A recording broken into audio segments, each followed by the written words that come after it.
누가복음 5장 12절부터 26절입니다. 예수께서 한 동네에 계실 때에 온몸에 나병 들린 사람이 있어 예수를 보고 엎드려 구하여 이르되 주여 원하시면 나를 깨끗하게 하실 수 있나이다 하니 예수께서 손을 내밀어 그에게 대시며 이르시되 내가 원하노니 깨끗함을 받으라 하신대 나병이 곧 떠나니라. 예수께서 그를 경고하시되 아무에게도 이르지 말고 가서 제사장에게 내 몸을 보이고 또 내가 깨끗하게 됨으로 인하여 모세가 명한 대로 예물을 드려 그들에게 입증하라 하셨더니 예수의 소문이 더욱 퍼짐에 수많은 무리가 말씀도 듣고 자기 병도 고침을 받고자 하여 모여오되 예수는 물러가사 한적한 곳에서 기도하시니라. 하루는 가르치실 때에 갈릴리의 각 마을과 유대와 예루살렘에서 온 바리새인과 율법 교사들이 앉았는데 병을 고치는 주의 능력이 예수와 함께 하더라. 한 중풍병자를 사람들이 침상에 메고 와서 예수 앞에 들여놓고자 하였으나 무리 때문에 메고 들어갈 길을 얻지 못한지라.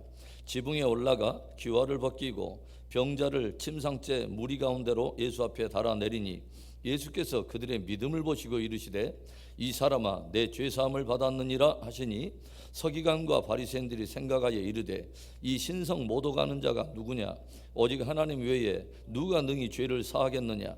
예수께서 그 생각을 아시고 대답하여 이르시되 너희 마음에 무슨 생각을 하느냐 내 죄사함을 받았느니라 하는 말과 일어나 걸어가라 하는 말이 어느 것이 쉽겠느냐. 그러나 인자가 땅에서 죄를 사는 권세가 있는 줄을 너희로 알게 하리라 하시고 중풍병자에게 말씀하시되 내가 내게 이르노니 일어나 내 침상을 가지고 집으로 가라 하시매 그 사람이 그들 앞에서 곧 일어나 그 누웠던 것을 가지고 하나님께 영광을 돌리며 자기 집으로 돌아가니 모든 사람이 놀라 하나님께 영광을 돌리며 심히 두려워하여 이르되 오늘 우리가 놀라운 일을 보았다 하니라. 하나님께서 인생들에게 행하시는 그분의 일을 한마디로 말한다면 회복입니다.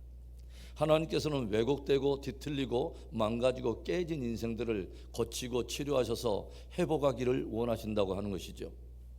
그리고 하나님의 그 회복 사역의 한 중심에 계신 분이 바로 예수님이신 것입니다.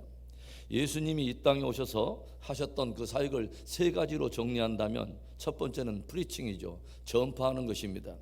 복음을 전파하심으로 사람들로 믿어 구원을 얻게 하는 영혼의 회복 사역인 것입니다. 또 하나의 사역은 티칭입니다. 가르침의 사역, 진리의 말씀을 가르침으로 은혜에 합당한 삶을 살게 하심으로 삶의 전인적인 회복을 다루신다고 하는 것이죠. 그리고 마지막 하나는 힐링입니다. 치료하는 것이죠.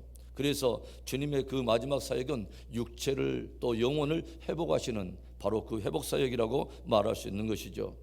오늘 말씀에서 우리가 보게 되는 주님의 세 가지 모습이 있습니다. 첫 번째는 육체의 질고를 치료하시는 주님입니다. 오늘 말씀을 우리가 보면 예수님께서 한 동네에 들어가셨는데 온몸에 나병이 든 한 사람이 예수님께 나오는 장면을 다루고 있어요.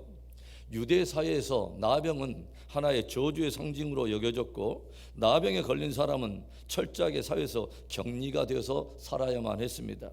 나병에 걸린 것도 매우 고통스러운데 사회에서 격리되어야 하는 고독과 사람들의 따가운 시선을 견뎌내야 하는 그런 수치가 있었다고 하는 것이죠.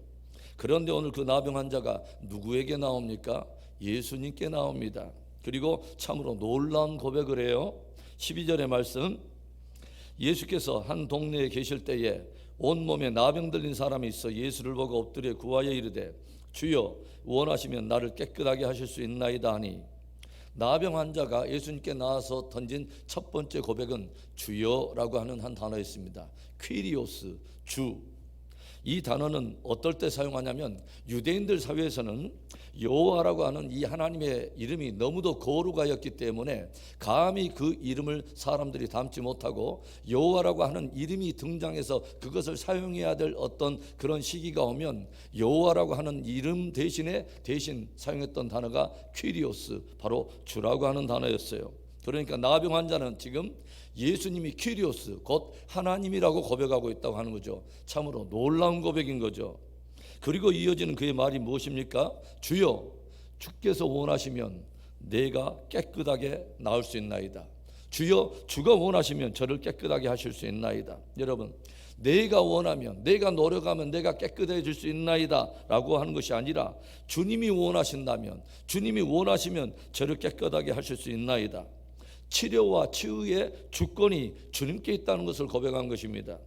저의 회복의 모든 주권이 주님께 속한 것입니다 라고 고백한 거예요. 바로 그때 주님께서 들려주신 복음이 무엇입니까? 내가 원하노니 깨끗함을 받으라. 내가 원하노니 깨끗함을 받으라. 그리고 그 나병은 곧장 떠나버리고 그 사람은 회복이 되었습니다. 오늘 말씀에는 또 다른 병자 한 사람이 등장해요. 중풍병자입니다. 그런데 그 중풍병자는 스스로 몸을 가눌 수가 없었기 때문에 사람들이 그를 들것에 메고 왔는데 그들 앞에 너무도 많은 무리들이 모여 있어서 저들이 어떻게 합니까?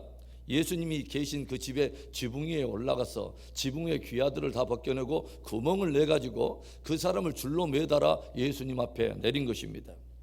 이때 성경은 예수님께서 저들의 믿음을 보시고 그 중풍병자를 치료하셨다고 기록하여 들려줘요.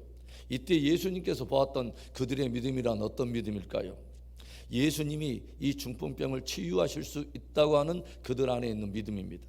그리고 그것을 믿기에 무리를 뚫고서 지붕의 귀아들을 드러내어 기꺼이 예수님 앞에 매달아 내린 저들의 행동하는 믿음, 그리고 갈망하는 믿음이었다고 하는 거죠. 여러분, 저와 여러분의 육체의 치료와 문제 해결의 주권이 예수님께 있다는 것을 믿을 수 있기를 바랍니다. 주여, 주님이 원하시면 저를 깨끗하게 하실 수 있나이다. 주님께서 저와 여러분의 육체를 강건하게 치유하시고 회복시켜 주시는 은혜가 있기를 바랍니다. 주변에 누군가가 문제가 있다면 그를 도울 수 있는 최고의 방법은 그를 매달아 예수님 앞에 내리는 것입니다. 즉, 그를 인도하여 예수님께서 그 사람을 치유할 수 있도록 돕는 것입니다. 2022년 우리 공동체와 저와 여러분의 가정에 예수님께서 베푸시는 치유와 회복의 기적이 풍성한 한 해 되기를 주의 이름으로 축원합니다. 오늘 말씀에서 우리가 보게 되는 주님의 모습이 또 무엇입니까? 두 번째로, 한적한 곳에서 기도하시는 주님입니다. 예수님께서 행하신 치유와 그 기적의 역사가 사람들의 꼬리에 꼬리를 물고 사람들의 입에 오르내리면서 예수님이 가는 곳곳마다 수많은 사람들이 몰려들면서 인산인해를 이루게 되죠.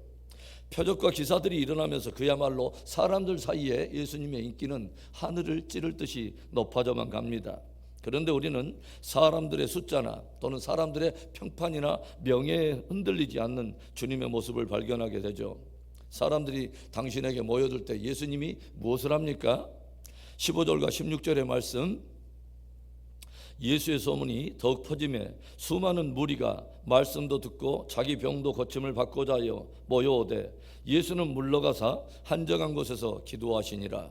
점점 군중들이 모여들고 또 점점 해야 될 사역들은 더해가는데 예수님은 오히려 한적한 곳을 찾아가시고 그곳에서 기도하셨다고 하는 거죠. 주님은 늘 하나님과의 친밀함의 자리를 주님께서 우선하셨다고 하는 것이죠. 기도를 통해서 하나님의 뜻을 묻고 그분의 은혜를 힘입는 시간을 늘 지켜왔다고 하는 것입니다. 예수님께서 많은 사람들을 상대하고 점점 많은 사역을 감당하면서도 그것에 의해서 오히려 지쳐 쓰러지거나 또는 사람들의 어떤 평판에 오히려 변질되지 않고 늘 중심을 잡고 승리할 수 있었던 그분의 비결이 무엇이냐? 기도의 경건의 자리를 지킨 것입니다. 사람들은 어려울 때 주님을 구하고 주님께 매달려요. 그리고 조금 형편이 나아지고 사업이 분주해지면 금세 어떻게 변합니까? 예배를 등한시하기 시작하죠. 그리고 점점 기도와 경건에서 점점 멀어져 가는 것을 우리가 보게 되죠. 분주하고 해야 될 일이 많다는 그 일의 핑계 때문에 점점 소중한 자리를 점점 등한시하는 것입니다. 한때 한국 부흥사협회를 이끌던 신영균 목사님이라는 분이 계셨어요. 그런데 그분이 한 번은 집회를 인도하는 가운데 이런 말을 고백하는 것을 제가 들었습니다. 자신은 늘 조용기 목사님을 자신의 어떤 라이벌로 생각하셨다는 거예요. 그런데 어느 날 조용기 목사님과 함께 만나서 담소를 나누는 가운데 조용기 목사님에게 이런 말을 했다고 합니다. 조 목사님, 요즘 저는 계속되는 부흥의 스케줄로 눈코 뜰 새 없이 바빠지고 할 일이 점점 많아져서 도무지 기도할 시간이 없습니다. 그러자 이 말을 들으신 조용기 목사님께서 빙긋이 웃으시더니 이렇게 대답하더래요. 요즘 저도 부흥의 스케줄로 눈꽃을 새 없이 바빠지고 70만 성도를 이끌다 보니까 너무도 사역에 너무도 할 일이 많아졌습니다. 그래서 주님을 의지할 일이 더욱더 많아져서 기도 시간을 늘리고 있습니다. 조용기 목사님의 그 말에 신용기 목사님은 마치 돌로 한 대를 맞은 것처럼 큰 충격을 받았다고 해요. 자신은 해야 할 일이 더욱더 많아지고 분주해져서 점점 기도 시간을 줄이고 그리고 경건의 시간을 다른 일들에 양보하는 일을 자연스럽게 받아들이고 있었는데, 조용기 목사님은 오히려 더욱 해야 할 일이 많고 분주해졌기 때문에 더욱 주님을 의지해야겠기에 더욱 기도 시간을 늘리고 있다는 것입니다. 그러면서 이 신용기 목사님은 왜 하나님께서 조용기 목사님을 그렇게 붙들고 위대하게 쓰시는가를 비로소 알게 됐다고 고백을 하시더라고요. 사랑하는 여러분, 사역이 중심이 아니라 주님이 중심이어야 합니다. 주님과의 친밀함이 우리의 삶 속에 항상 중심에 있어야 합니다. 이것이 흔들릴 때 우리의 신앙이 변질되는 거예요. 주님의 선한 본을 따라서 늘 기도와 경건에 힘을 기울이고 삶과 신앙에서 승리하는 복된 저와 여러분 되기를 주님의 이름으로 축복합니다. 오늘 말씀에서 우리가 보게 되는 주님의 모습, 세 번째, 인생의 죄사함을 선포하시는 주님입니다. 오늘 사람들에 의해서 실려와서 지붕 위에서 매달려 내려오는 그 중풍병자를 향해서 예수님께서는 아주 기이한 말씀을 선포하시죠. 20절에 예수께서 그들의 믿음을 보시고 이르시되 이 사람아 내 죄사함을 받았느니라 하시니, 예수님께서 중풍병자를 향해서 내 병에서 노임을 받았느니라, 치유를 선포한 것이 아니라 죄사함을 받았느니라, 죄사함을 먼저 선포하신 것입니다. 그러자 예수님의 이 말씀에 핏대를 올리며 민감하게 반응하는 사람들이 있었어요. 21절에 서기관과 바리새인들이 생각하여 이르되 이 신성 모독하는 자가 누구냐, 오직 하나님 외에 누가 능히 죄를 사하겠느냐. 예수님께서 죄사함을 선포하자 서기관들과 바리새인들이 곧장 예수님을 신성 모독하는 자로 비난하기 시작해요. 왜죠? 죄를 사하는 것은 오직 하나님만이 하실 수 있다고 저들이 생각하고 있기 때문이죠. 그러니까 예수님께서 죄사함을 선포했다고 하는 것은 예수님 스스로가 당신이 곧 하나님이라고 한 것을 선포한 것과 다름이 없다는 것입니다. 이때 주님은 저들에게 물으세요. 내 죄사함을 받았다고 하는 이 말과 일어나 걸어라 라고 하는 이 두 말 중에 어느 것이 더 쉽다고 생각하느냐. 무슨 의미일까요? 사실 조용히 생각하면 내 죄사함을 받았느니라 라고 하는 이 말은 당장 어떤 검증할 수 없는 그런 영역이기 때문에 말하기는 매우 쉬울 수 있다고 하는 거죠. 그러나 일어나 걸어가라 라고 말하는 것은 당장 어떤 검증하는 어떤 그 증거가 나타나야 하기 때문에 훨씬 더 어려울 수도 있다는 것입니다. 그러나 예수님께서는 당신이 치유하는 권세뿐만 아니라 죄사함의 권세를 가지고 있다는 것을 드러내시려고 먼저 죄사함의 권세를 선포하셨다고 하는 것입니다. 그리고 신성 모독을 운운하며 비난하던 종교 지도자들 앞에서 이제 예수님은 강력하게 선포하세요. 24절에 그러나 인자가 땅에서 죄를 사는 권세가 있는 줄을 너희로 알게 하리라 하시고 중풍병자에게 말씀하시되 내가 내게 이르노니 일어나 내 침상을 가지고 집으로 가라 하시매, 예수님께서는 당신이 죄사함을 위해 이 땅에 오신 구원자이신 것을 선포하시며 드러내신 것입니다. 그래서 주님은 선포하신 것이에요. 내 죄사함을 받으라. 그리고 이제 일어나 걸어가라. 집으로 가라. 선포하신 거예요. 그리고 그 중풍병자는 강력한 주님의 그 명령 앞에 그 사람 곧장 침상을 챙겨서 치유를 받고 집으로 돌아가. 사람들은 이것을 보고 크게 놀라며 하나님께 영광을 돌렸다고 기록하고 있어요. 사랑하는 여러분, 저와 여러분의 질병의 문제, 인생에 만난 모든 문제, 치유의 주권과 회복의 주권을 주님이 가지고 계십니다. 주여 원하시면 나를 깨끗하게 하실 수 있나이다. 주여 원하시면 주께서 나를 회복시킬 수 있나이다. 오늘 이 새벽에 주권자 되신 주님 앞에 다시 한번 겸손히 무릎을 조아리고 간절히 기도할 때 주님께로부터 우리의 영혼과 삶과 육체를 회복해 주시는 역사가 있기를 주의 이름으로 축복합니다.